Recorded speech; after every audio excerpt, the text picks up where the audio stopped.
We have two additional presentations this afternoon to wrap up our session. And our first speaker after the break is Jazmin Lay. She is working in mechanical engineering and applied mechanics at the University of Nebraska-Lincoln. And she performed both of her residencies at Los Alamos National Laboratory in 2023 and 2024. And I'm going to let her introduce her talk. Take it away. Thank you. Hi. I'm going to talk today about ultrasonic measurements and resonance predictions of hybrid additive manufacturing. I'd like to state that I'm very nervous, so getting that out of the way. I'd like to thank my co-authors and collaborators, and obviously Krell and Chris, who's amazingly patient with me through email. And so let's go ahead and get started.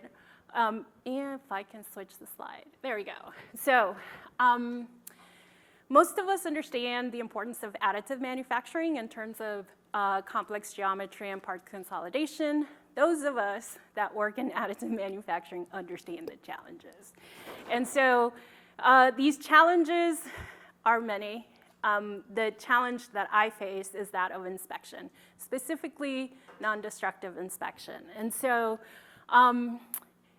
we ended up generating samples using standard printing parameters in LPBF with a specific raster pattern that you see here, and you're able to see it on the video.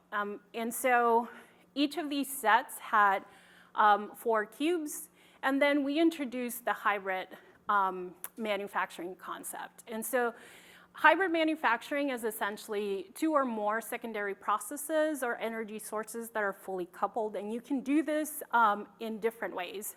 You can use machines, processes, or even generate some sort of hybrid material. The 3 processes that we focused are milling, laser peening, and ultrasonic peening, and I'll go over that and how these samples were manufactured in just a minute. But I do want to kind of explain that our group in the University of Nebraska has experience, with DED hybrid machining, and work done there by previous students have shown that ultrasonic signals can differentiate these hybrid layers. So now that I've kind of explained what hybrid manufacturing is, I'd like to talk a little bit about what hybrid manufacturing essentially affects the most, because it affects a lot of things in AM. And that has to do with residual stresses. So residual stress formation in AM occurs because you have material expansion from thermal gradients, big heat that you're generating. And then you have this material contraction that leaves a residual stress profile. Typically, they're anisotropic, and so this is mitigated in a whole lot of different ways in AM, typically with the raster pattern that you're using. But essentially, residual stresses will cause all sorts of influences on mechanical performance, durability. In AM in particular, they cause delamination. And so we introduce something like ultrasonic peening, where now, instead of having these tensile stresses, we add compressive stresses, and we essentially are able to mitigate some of the residual stress formation that is happening. And so that is the realm of hybrid AM and LPBF, or in any AM printing. The samples that we created included hybrid by milling, where we ended up building up to a specific height, in this case 3.5 millimeters, of just standard printing parameters. Then we came in with a mill. This happened inside the machine, so this is an in situ process. And then we continued printing, and we had these irregular spacing dimensions, essentially, when we were done with these samples. And we did that with milling, and then peening was a little different. So Milling is a subtractive process, whereas peening, what you're really doing is just like punching in the material, right? And so now that's a totally different mechanism. But in order for us to perform both ultrasonic peening and laser peening, we had to remove the build plate and peen the sample, put it back in. It was very, very exhausting. And so when we ended up with these great samples, we're like, great, very complex. And we need characterization tools to essentially assess the residual stress. And so we came up with several methods, mostly non-destructive, because that's what we're interested in. That's what my group focuses on. Ultrasonic measurements, RUS, and then a whole lot of validation techniques that you see down here. And this is kind of just summed up into a short, because that's what would fit on the slide, but there's more that I'm not going to talk about today. So resonant ultrasound spectroscopy essentially it's a combination of doing an experiment where you send a frequency sweep through a sample, a known sample of known geometry, like a parallelepiped or a sphere. And then you collect a spectrum from that sample. And you can calculate, which is why we need a known geometry sample, the resonant frequencies that occur in that sample, and then you can perform the inverse problem. And we do this so that we can mesh both this forward problem and the experiments together and get elastic moduli. And so residual stress, resonant ultrasound spectroscopy right now is big in terms of trying to figure out some of the elasticity that's present or the texture that's present in samples. And so we said, great, we have these awesome, complicated samples. Let's do RUS. How hard could it be? It was very hard because we couldn't do it. So we're able to get that inverse problem with the as-printed sample. But the moment we introduced any kind of hybrid method into the sample, we were stuck here at the inverse problem. We went to lower symmetries. It was nearly impossible to fit those resonant frequencies. So we said what we always do as engineers, because I'm mostly an engineer, not a physicist, just let's do some modeling. And so we started doing some abacus modeling and generated models with a hybrid layer in the middle of our sample. And here we introduce different levels of residual stresses. And you can barely see it here. It's a little difficult, but essentially we're targeting like 500 megapascals. And we did a range between 500 and negative 500 and 500 megapascals because we know that the hybrid process through literature and different experiments like hole drilling that have been done before, that's typically the range of residual stresses that you'll get whenever you peen or mill or do processes like that. And so after we introduced this layer, we said, okay, let's run and solve the eigenvalue problem and get some changes in frequency as a function of stress for a layer that's right in the middle, which is the black line. And then we said, let's change that layer position.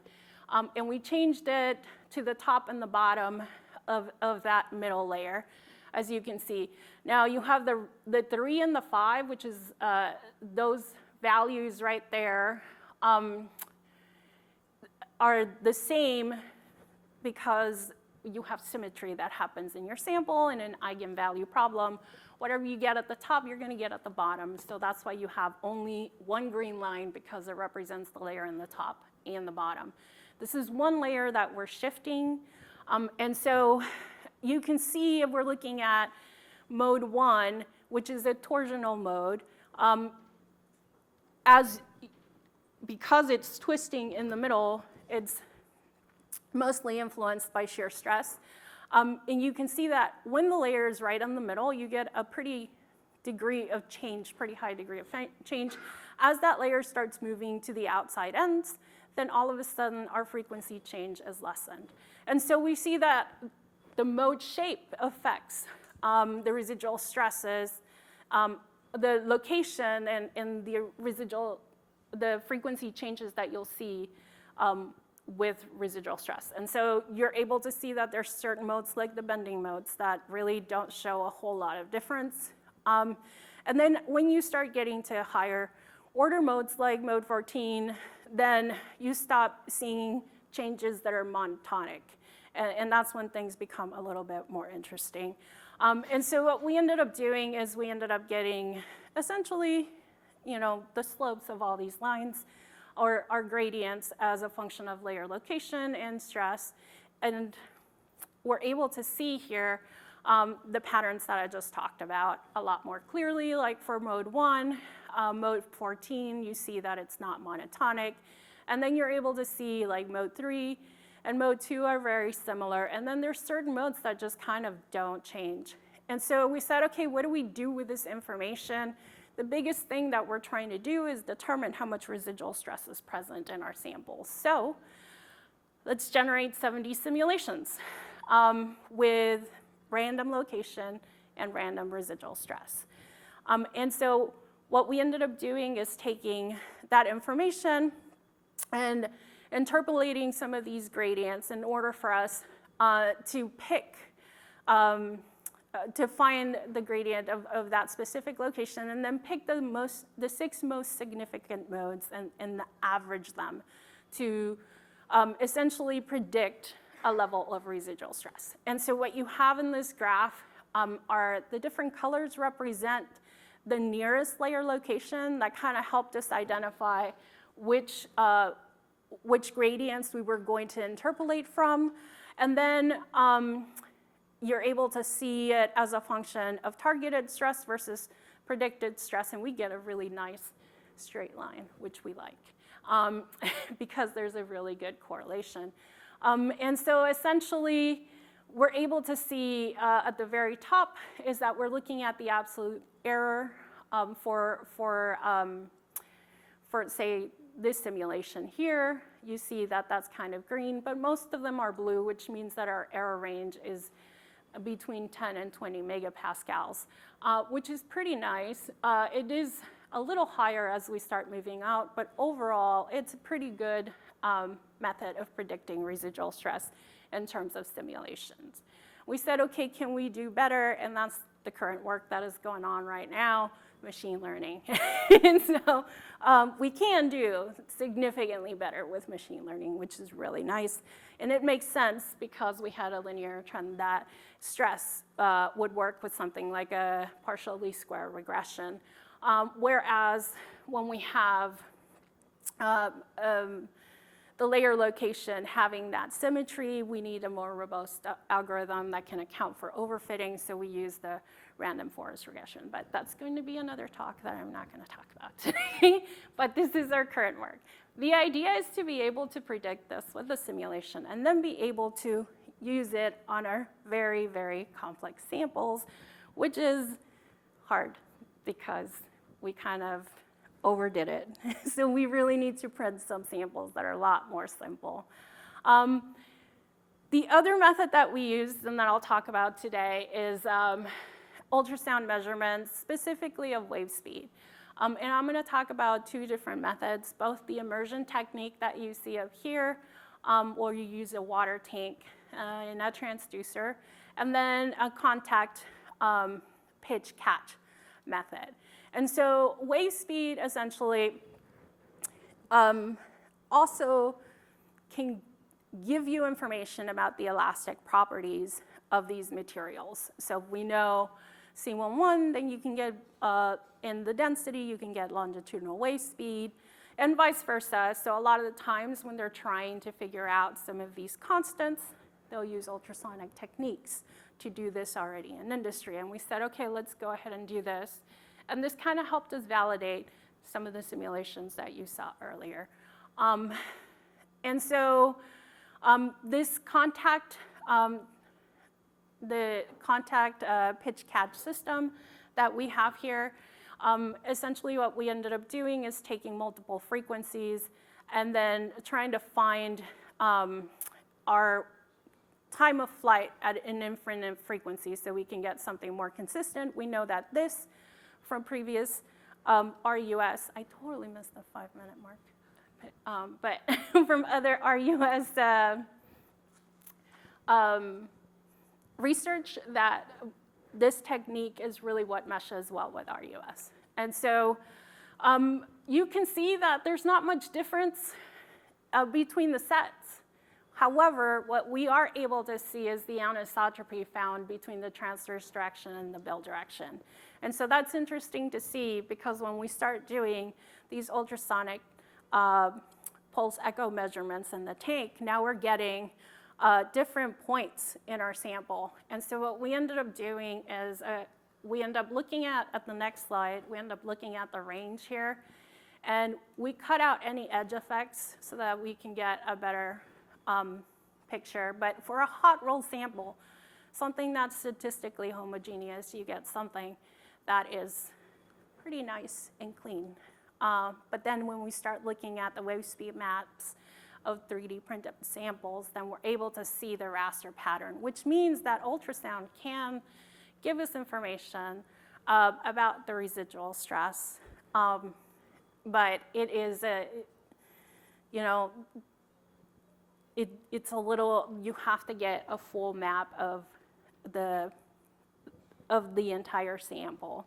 When you're looking at it just volumetrically, it becomes a little bit more complex, or you're not able to discern everything. And so that's the end, and I won't read this because it's just a summary and I'm out of time.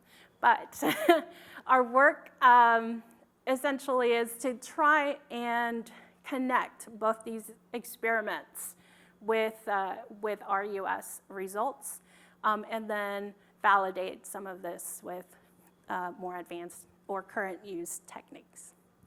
Thank you.